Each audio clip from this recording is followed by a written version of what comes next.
Yo, what's up Flex fam? Welcome to another video. Pag bago ka dito, make sure you hit the subscribe button, pati na yung notification bell, cause you know what's up. But yeah guys, pasensya na, di ako nag-upload last week for like the whole week. But yeah, I'm back right now. Kunting updates, lahat ng kantang to nakikita niyo sa screen ngayon, nasa Spotify na. So, follow niyo yung link ng Spotify playlist ko nasa description down below. So, follow niyo yung playlist na yun at nandun lahat yung mga kanta ko. So yeah, sa video nito, sinagot ko lang yung tanong ng isang fan sa comment section, but through video kasi alam kong matutulungan ko yung ibang producers. So yeah, enjoy this video. Yeah, like, share, subscribe. Peace!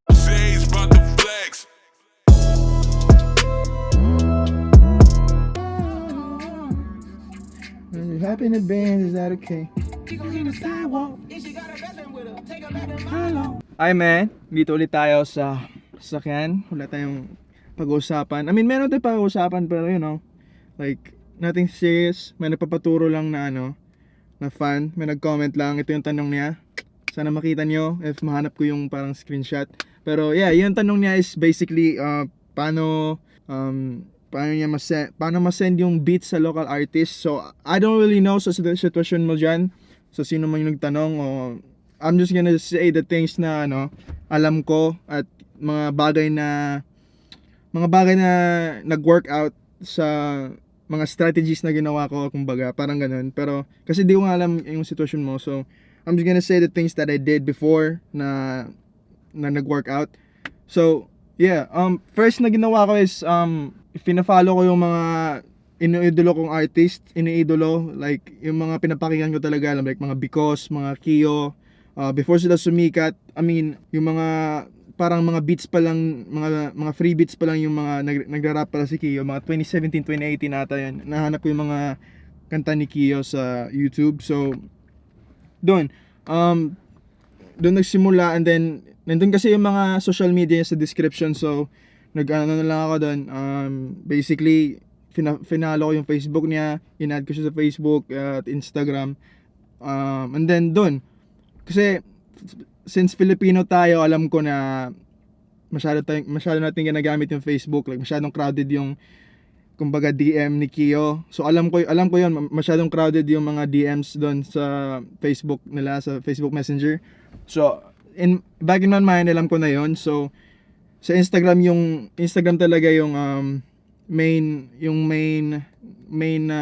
pag-message ko sa kanila. So doon ko sila diniem kasi alam kong sa Pilipinas wala talagang gumagamit ng Instagram kasi there's a certain parang mindset na pag sikat ka lang pwede kang gumamit ng Instagram, parang ganun. So yeah, Instagram ko sila because hindi lang sila because at Kio yung diniem ko, sila pati na din sila Kuya Quest, sila Looney, sino pa ba, sila Kuya JP Bacalian, Nick Makino, before kami nilink up ni Nick Makino, mga around 2018, 2019 dinidm ko si Nick Makino. And then so yeah, dinidm ko nga sila sa Instagram. And then yeah, yung process ng pag-DM ko, yung message ko is parang ganito lang, like kuya or idol, I'm a big fan, state niyo yung kung saan kayong lugar. For example, ako sa DC, kuya, I mean idol Nick, parang ganun. Basahin ko na nga yung may ibang mga messages ko dito, yung first messages ko sa kanila, para makita niyo, para marinig niyo talaga yung pagsabi ko. Sino ba? Try natin si Kuya Quest. So, sorry Kuya Quest, but I'm gonna expose our messages, bro. Ito, wait lang. Ito yung mga messages ko ni Kuya Quest. Kita niyo yan. Sana makita niyo. I'm scrolling up still. Wait lang kasi matagal-tagal na din kami nagdi-DM ni Kuya Quest, pero yun nga, mahirap pag nandito ako tapos nandun sila sa Pilipinas, hirap makipag-collab. So, February 9, 2018, ito yung message ko kay Kuya Quest. Kuya Quest, alam ko pong talentado po kayong tao and hinangaan ng iba, kasama na po ako nun. But I'm just trying to reach out to singers and rappers po because I'm a producer from Cebu but I'm based in Washington DC right now. And I would like to ask if you're down to collab. Parang ganun. Feel free to check out my tracks, beats on SoundCloud. Love your music. Ganun lang. Simple, concise. Hindi siya masyadong concise. It's a paragraph long ata. But, yeah. Yun lang. DM niyo sila. state niyo na you look up to them, parang ganun lang, and let them know na gumagawa ka ng beats or gumagawa ka ng kanta, and let them know na you're down to collab. And then in this process talaga, guys, gusto ko lang talaga sabihin na pag nag-DM kayo, make sure na seryoso talaga kayo sa music, kasi yung mga taong ganito kasi hanap na talaga seryoso, kasi mga sikat na to. Pag local artist, yung ibang local artist na hindi sikat, yes, down lang sila for talking shit, parang joke lang, parang ito. Pero yung mga ibang tao katulad ni Kuya Quest, mga Kuya Looney, mga JP Bacalian, yung mga gusto nila kasi yung mga kanta, mga gusto nilang tao kasi mga seryoso talaga sa music, hindi lang pang for fame shit, hindi lang parang sabihin, nireplyan ako ni Kuya Bacalian, Kuya JP, ni Kuya Looney, parang ganun lang. Hindi yung like you're DMing them for a music purposes, for creative purposes, hindi for fame. Yun na talaga yung punto ko, okay? So before you send any messages to any artist that you wanna work with, make sure na seryoso talaga kayo sa ginagawa niyo, okay? Kasi ayoko yung nagbibigay ako ng mga advice sa mga tao hindi seryoso, tapos naapektuhan din yung mga tao ni-reach out niyo kasi sinasayang yung oras niyo, sinasayang niyo yung oras nila, you know? So not gonna offend you guys, but yun yung punto ko talaga. Make sure na seryoso kayo before kayo mag-send ng messages. Okay, paulit-ulit na lang, okay? Yung ibang proseso ko naman is besides sa pag nagdi-DM ako, yung parang like I said, pina-follow ko sila, 'di ba? Nagsa-spam ako sa pag nagla-live sila, sumusuporta ako, tinatag ko sila pag nagla-live sila, for example, sumusuporta ako like oy, parang ganun, oy kuya, nagla-live ka naman, salamat. Parang ganun lang. Parang nagsusugar kayo, parang para kayo nanliligaw, parang ganun lang. Like you trying to sweeten the conversation, parang magsispark ng conversation, parang ganun. Para maging interested yung mga tao sa iyo, mga rapper sa iyo. So parang ganun lang. Pag nagla-live sila, suporta kayo. Pag nagda-drop sila ng music, for example, also like record kayo ng snippet sa kanta nila, tatag niyo sila, and then pag nagsabi sila, pag nag-reply naman sila sa sa post mo, like sa tag story mo sa Instagram, for example, reply ka agad ng uy, salamat, nag-reply ka kuya, beatmaker pala ako. If you're down to collab nga ulit, make sure hit me up, may beats ako dito, yung link ko, send mo yung link, parang ganun. Parang ganun lang. Send ka ng DM. Ito kasi yung mga bagay talaga na nag-workout sa akin dati hanggang ngayon, kay Nick Makino, ganun. So yung DM, yung pagfa-follow, at yung mga live talaga, at saka yung pagtatag ng mga stories, kasi pag tinatag niyo sila, nakikita nila na like sumusuporta ka, tapos pag sinabi mong gumagawa ka ng beats o gumagawa ka ng kanta, malaman na uy, seryoso pa talaga to, at saka down to work, may kanta din silang nag-send, so seryoso siguro to kasi nag-reach out, parang ganun.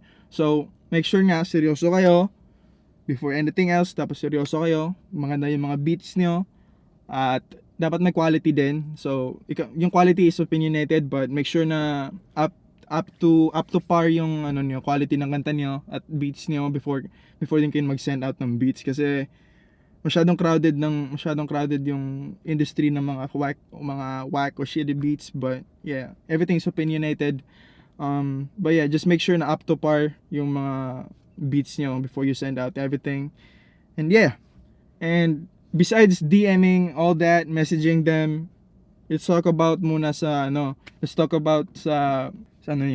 profile niyo. For example, Instagram niyo, make sure na yung profile niyo sa Instagram may mga beats, kumbaga may mga beats, may mga snippet na mga kanta niyo.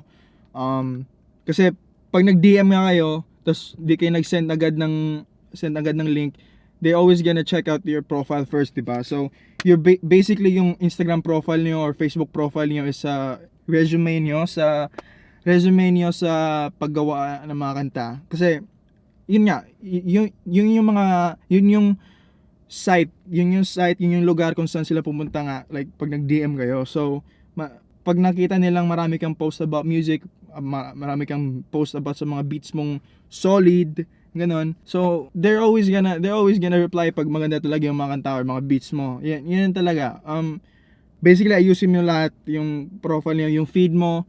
Yung feed is not important, opinionated pa din. Basta make sure na may music doon, may mga snippet ng beats mo, may mga mukha mo doon para makita nila na ito pala yung tao nagme-message sa akin. Yung puro cartoon yung cartoons or like emojis yung mga pinopost mo, yung profile mo doon sa IG. So dapat lang, pinapakita mo yung mukha mo para may face value yung mukha mo.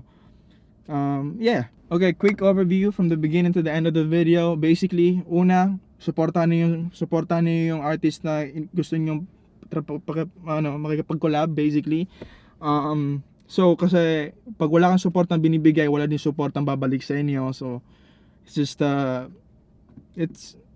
hindi ko ma-explain, basta yung proseso talaga sa buhay, man. Pag di ka nagbibigay, wala talagang babalik sa inyo. So yun nga, solid na suporta first. Second, reach out to them sa DMs. Make sure na pag Facebook kasi, alam ko hindi kasi nag-workout yun kasi like I said before, di yun masyadong crowded yung Facebook. So make either Twitter or Instagram, ganun. Kasi yung Twitter di ko pa na-try, but I'm pretty sure hindi rin masyadong ginagamit ng mga tao yun. Mostly Facebook Messenger or Facebook Messenger talaga yung crowded. So Twitter or Instagram, yun yung mga social media na dun kayo magdi-DM or magme-message, okay? So, Instagram, Twitter. Thirdly, yung DM nyo, make sure it's concise, make sure it's on point, make sure na sinasabi mo na iniidolo mo sila, you trying to work, and you make beats or songs, and you're down to collab. Yung third. Yung apat is, make sure na yung social media profile mo is about music. Dapat may page ka, dapat may Instagram profile ka for just music para makita nila. Yun nga, sabi ko, yung mga social media mo is yung resume mo. So for example, yung akin, may Sage Music account ko, may Sage Music page ako, may Sage YouTube ako. So yun yung basically yung resume ko pag nagtatanong sila, saan yung mga beats mo? So I'm gonna send everything. Ito yung mga profiles ko, Sage Music and everything ako. So Sage Music sa YouTube, Facebook, Twitter, Instagram. So yun lang. Make sure na din yung mga Facebook, YouTube handles niyo or Instagram handles, yung mga ads niyo. So at Instagram or at Sage Music yung akin. Make sure na lahat yun ay pareho. So Sage Music yung akin pareho lahat. Sage Music sa Facebook or Instagram ako. So yun lang, man. Pag may tanong kayong iba, make sure na comment kayo down below.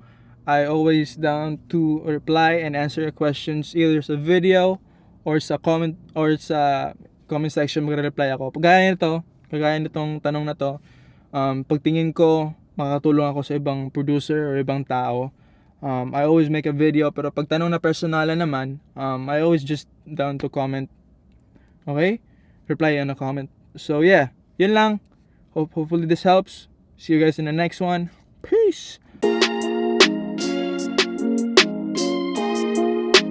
Sage brought the flex.